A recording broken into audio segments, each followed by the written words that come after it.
Hello friends, welcome to our channel Current Affair Updated. This is Devashish Awasthi. As we are continuing with our economics lecture series, this is lecture number 10th.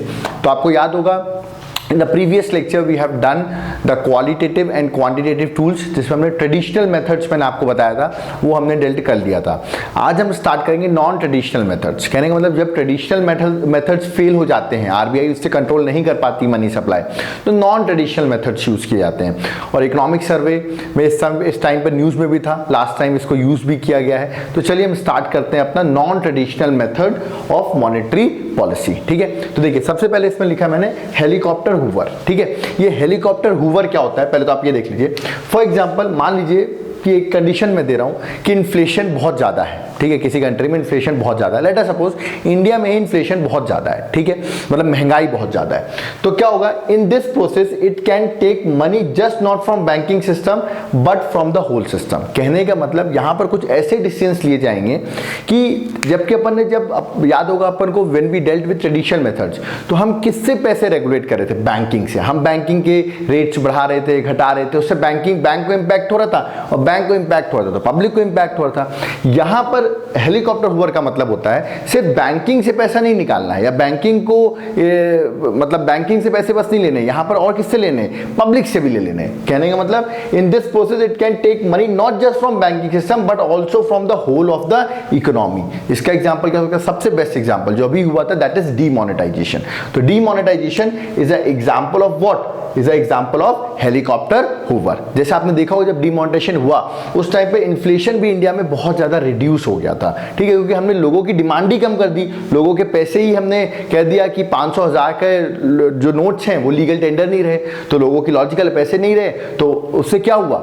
इससे ये हुआ कि उनके पैसे नहीं थे तो डिमांड कम हो गई, डिमांड कम हो गई तो ऑटोमेटिकली इन्फ्लेशन कम हो गया। वैसे इन्फ्लेशन टॉपिक हम आगे भी डील करेंगे डिटेल में, बट आप बेसिक याद रखिए what is helicopter hoover is a example of demonetisation is a example. ठीक है, सेकंड देखते हैं हेलीकॉप्टर मनी। ये भी बहुत न्यूज में आया था। ठीक है, ये उर्जित पटेल ने बोला भी कि हेलीकॉप्टर मनी जो है वो इंडिया में यूज नहीं कर सकते क्योंकि हेलीकॉप्टर मनी कॉन्सेप्ट जो है ये डेवलप्ड कंट्रीज का कॉन्सेप्ट है। तो अब देखते हैं ये वर्ड उन्होंने जो बोल दिया हेलीकॉप्टर मनी, ये किससे रिलेटेड है। अब आपको लग रहा है हेलीकॉप्टर से कोई पैसा फेंक रहा है। ऑफकोर्स ऐसा नहीं है कि हेलीकॉप्टर से कोई पैसा फेंक रहा है, बट कुछ चीजें वैसी ही हैं। देखते हैं तो होता क्या है।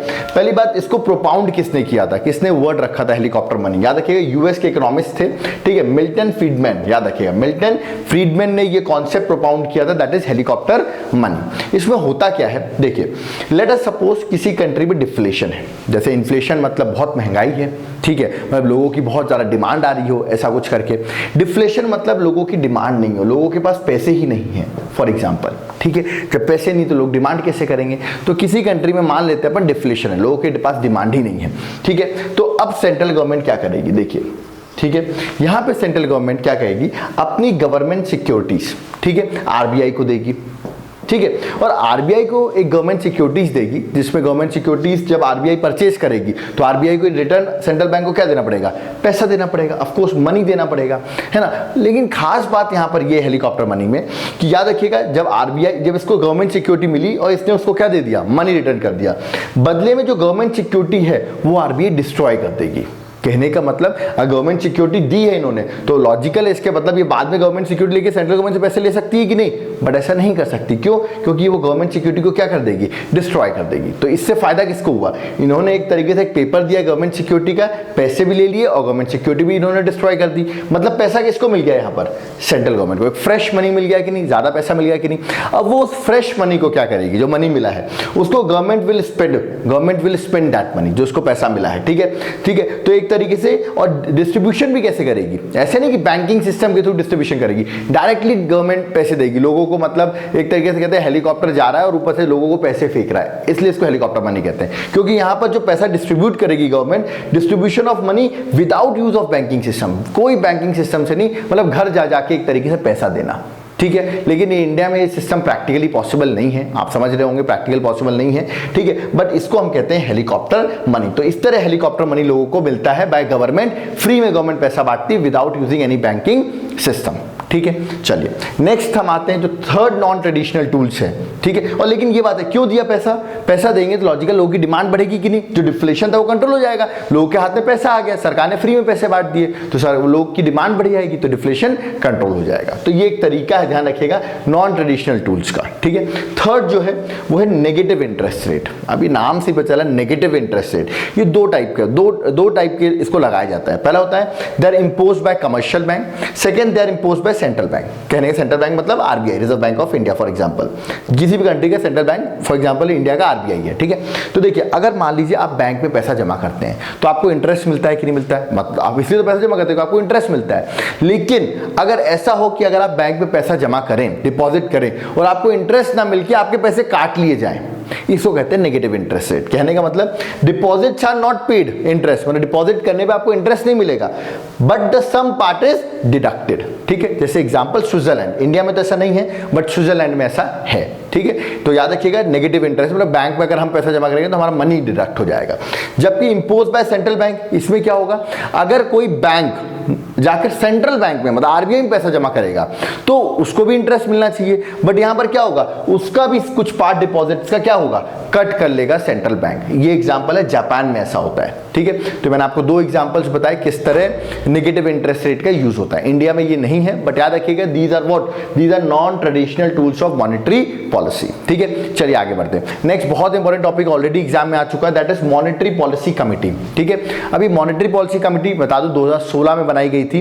देखिए मॉनेटरी पॉलिसी कमेटी किसके रिकमेंडेशन से बनी थी, उर्जित पटेल कमेटी की रिकमेंडेशन से मॉनेटरी पॉलिसी कमेटी बनी थी, ठीक है। या लॉजिकल है, ये मॉनेटरी पॉलिसी कमेटी क्या काम करेगी, जो सरकार जो आरबीआई की मॉनेटरी पॉलिसी रहती है, कितना सीआरआर होगा, एसएलआर होगा, रेपो रेट होगा, उन सब के परसेंटेज कौन डिसाइड करेगी, ये एमपीसी मॉनेटरी पॉलिसी कमेटी, ठीक है। इसमें टोटल 6 मेंबर्स होंगे, कितने मेंबर्स, 6। एक आरबीआई गवर्नर होगा जो इस कमेटी का हेड होगा, 2 डेप्यूटी गवर्नर होंगे, ठीक है, और 3 गवर्नमेंट के मेंबर्स होंगे, मतलब गवर्नमेंट अपॉइंट करेगा। बट ध्यान रखिए गवर्नमेंट ऐसा नहीं किसी मिनिस्टर को अपॉइंट कर देगा, यहां पे जो 3 गवर्नमेंट मेंबर होंगे वो ध्यान रखिए they are no political appointee, वो पॉलिटिकल अपॉइंटी नहीं होंगे, ठीक है। ऑफ कोर्स इनको अपॉइंट करेगा गवर्नमेंट, लेकिन ये पॉलिटिकल नहीं होने चाहिए, ठीक है।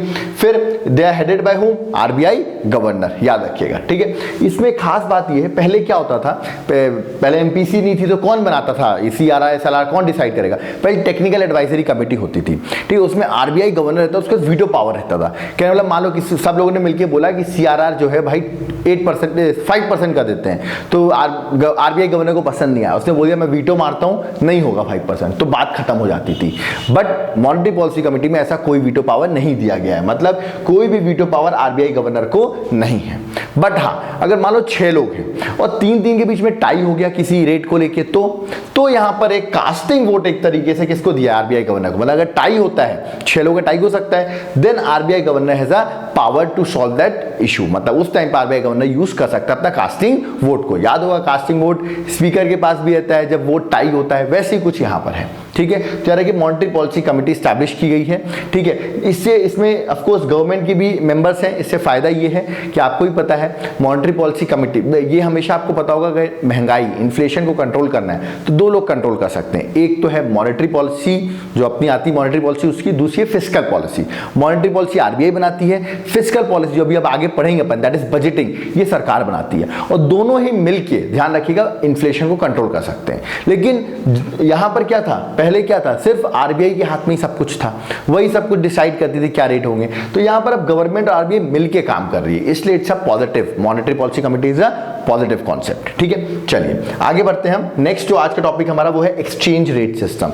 Again very important exchange rate system. देखिए 3 टाइप के एक्सचेंज रेट सिस्टम होते हैं, एक होता है क्लीन फ्लोट सिस्टम, दूसरा होता है पेग्ड सिस्टम, और थर्ड जो है वो है डर्टी फ्लोट सिस्टम। इंडिया में डर्टी फ्लोट सिस्टम है, मैं आपको बता दूं, ठीक है, लेकिन हम एक एक करके समझते हैं होता क्या है। देखिए एक्सचेंज रेट सिस्टम पहला क्लीन फ्लोट सिस्टम। देखिए किस कंट्रीज में है ये, UK, France, USA, other countries में है।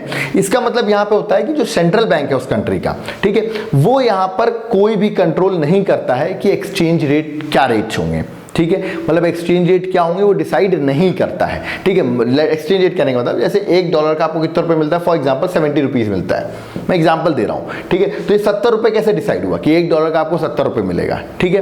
तो ध्यान रखिएगा यही चीज की अगर मैं बात करूं, ठीक है, तो यहां पर क्या होता है, यहां के जो सेंट्रल बैंक है वो डिसाइड नहीं करते हैं कि डॉलर की करेंसी के हिसाब से उनकी करेंसी कितनी होगी, ठीक है, वो खुद डिसाइड नहीं कर सकते हैं। कौन डिसाइड करता है, ये डिसाइड करता है डिमांड और सप्लाई। अब आप कहेंगे सर डिमांड और सप्लाई इसका मतलब क्या, चलिए मैं मानता हूं, मान लो इंडिया में क्लीन फ्लोट सिस्टम है, ठीक है, एग्जाम्पल देते हैं अपन, ठीक है। आरबीआई तो अब आरबीआई सेंट्रल बैंक है, वो तो कुछ कर नहीं सकती, डिमांड और सप्लाई में देते हैं। फॉर एग्जाम्पल $1 के बराबर था, मैं एक एग्जाम्पल दे रहा हूं आपको, ठीक है। अब क्या हुआ, यूएस के बिजनेसमैन को लगा कि यार इंडिया में चल के इन्वेस्ट करते हैं, इंडिया में बहुत ज्यादा इंटरेस्ट मिल रहा है या इंडिया में बहुत बेनिफिट्स है, तो उन्होंने क्या किया, भारत में आके इन्वेस्ट किया। अब भारत में इन्वेस्ट करेंगे तो लॉजिकल, उनको उनके पास डॉलर थे, भारत में आप इन्वेस्ट कैसे कर सकते हो, इंडियन रुपीस में, तो उन्होंने जाकर डॉलर, बहुत सारे डॉलर किसको दे दिए, आरबीआई या बैंक को दे दिया, उससे उन्होंने क्या निकाल लिया उन्होंने इंडियन रुपीस। तो एक तरीके से डॉलर जो है वो उसकी सप्लाई इंडिया में क्या हो गई, बढ़ गई, डॉलर की सप्लाई बढ़ गई और बहुत सारा डॉलर आ गया इंडिया के पास, ठीक है। इससे क्या होगा, रुपी अगर देखा डॉलर अगर बढ़ रहा है, ठीक है, डॉलर ज्यादा हो गया, तो कंपेयर में देखा जाएगा तो $1 जो $50 के बराबर था, ठीक है, अब $1 हो जाएगा $40 के बराबर। ये कैसे हो गया, कॉन्सेप्ट को थोड़ा ध्यान दीजिएगा। $1 $50 के बराबर था, लेकिन अगर डॉलर की सप्लाई बढ़ गई इन कंपेयर टू रुपीस, ठीक है, डॉलर बहुत ज्यादा हो गया, तो बताइए जो चीज बहुत ज्यादा अवेलेबल है तो उसकी वैल्यू क्या होती है, कम होती है कि गिरती है कि बढ़ती है। बहुत ज्यादा अगर अवेलेबल होगी वो चीज तो लॉजिकल उसकी वैल्यू क्या होगी, गिर जाएगी। तो डॉलर अगर बहुत सारा अवेलेबल हो गई, ऐसे याद करिए, डॉलर बहुत ज्यादा अवेलेबल हो गई तो डॉलर की वैल्यू क्या हो जाएगी, गिर जाएगी। और स्ट्रॉन्ग कौन हो जाएगा, रुपी। तो याद रखिएगा कि मतलब अब $1 में पहले डॉलर वालों को $50 मिलते थे, अब $1 कितना मिलेंगे, $40। मतलब रुपी क्या हो गई, यहाँ पे स्ट्रॉन्ग हो गई है, ठीक है। तो इसको अपन क्या कहते हैं, इसको कहते हैं, पहला वाला केस हो गया क्लीन फ्लोट। मतलब यहाँ पे देख रहे हैं डिमांड के हिसाब से गवर्नमेंट को, आरबीआई कुछ नहीं कर रही है, डिमांड और सप्लाई के हिसाब से चल रहा है। दूसरा केस लेते हैं, मान लो यूएस बिजनेसमैन को लगता है यार इंडिया में इन्वेस्टमेंट करने की कोई जरूरत नहीं, चलो हम सारा डॉलर अपना लेके चल देते हैं वापस। तो इंडिया से उन्होंने टेक बैक डॉलर, उन्होंने इंडिया से डॉलर वापस ले लिया।